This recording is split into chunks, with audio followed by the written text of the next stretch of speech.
Hi, my name is Machinehead, and this is Understanding Fortnite. Today I wanted to go over keybinds. Now I'm not going to really go over just like the specifics on what makes keybinds good or what you should use. I'm just going to go and give what I think are the perfect keybinds, and I'll explain why I think they're good, and you guys can just adapt those keybinds to your keybinds, or just switch all of them over.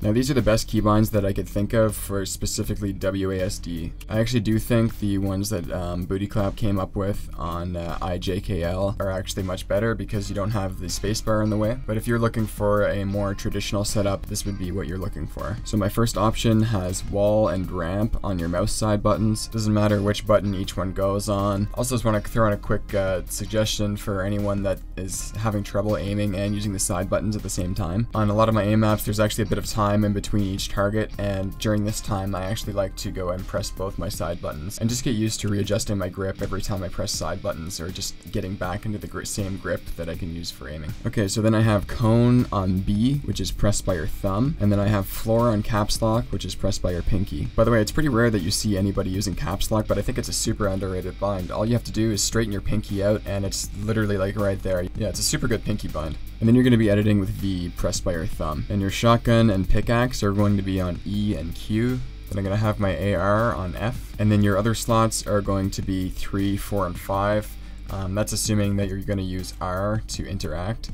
If you're going to use scroll to interact, then you can actually have R as one of these binds. So I personally don't like using 1 and 2 as binds, just because if I'm going to reach those with my ring finger, I have to shift my hand upwards quite a bit, and I don't really want to do that with these binds. Okay, so the main advantage of these binds is you don't have to take your fingers off WASD to build and edit. The only time you have to take your fingers off WASD is very short sequences where you're pulling out your shotgun. Another bonus to these binds is that your wall taking sequence is all on separate fingers. See that pickaxe is on your ring finger, wall is on your thumb on your mouse, and then edit is on your thumb on your keyboard, and then shotgun's on your index. So that makes this wall taking sequence super easy to get used to and super easy to get fast with. So the main weakness of these is you're going to have to train your thumb to press 2 binds at once, as well as pressing jump. And you can see in this kind of clip that might require a little bit of a special technique. You can see I can flatten my thumb and press both of them at the same time, or I do this kind of like flick off technique if I want to press my spacebar right after. And I specifically put cone on the other thumb bind, just because it doesn't really require a lot of jump timing, at least compared to floor and ramp, where you're catching yourself and trying to have very accurate timing with those like pretty much 24/7. And the thumb is also not a weak finger at all. I think it's just that we haven't really gotten accustomed to using it. But once you do practice with it, it can become very good. Clicks actually presses almost all of his binds with his thumb. So yeah, it's definitely possible to get used to it. Okay, next binds are very similar, except these ones are just modified to use double edit keybinds.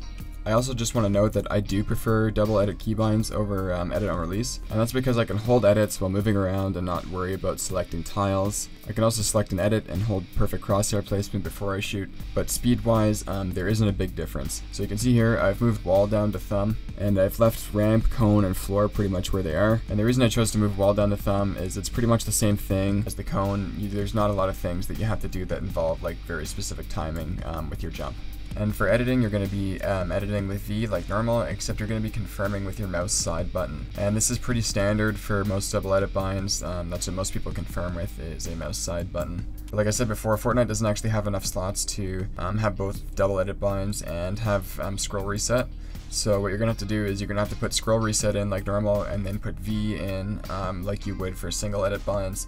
And then you're actually going to have to remap your mouse side button to also press V, using some sort of software like Auto Hotkey or one of the keyboard drivers. So with this setup, you are compromising the wall taking sequence a bit by having both edit and wall on the same finger. So if you want, you can put edit back up to F and compromise your movement again, but I personally would prefer having a free movement. And I think this free movement thing is going to be super important later on. I think the future of Fortnite is really going to be fast and fluid edits, and also combining those with really good peeks and going in and out of using many different types of peeks to catch your opponent off guard. So yeah, that's everything for this video. Thanks guys.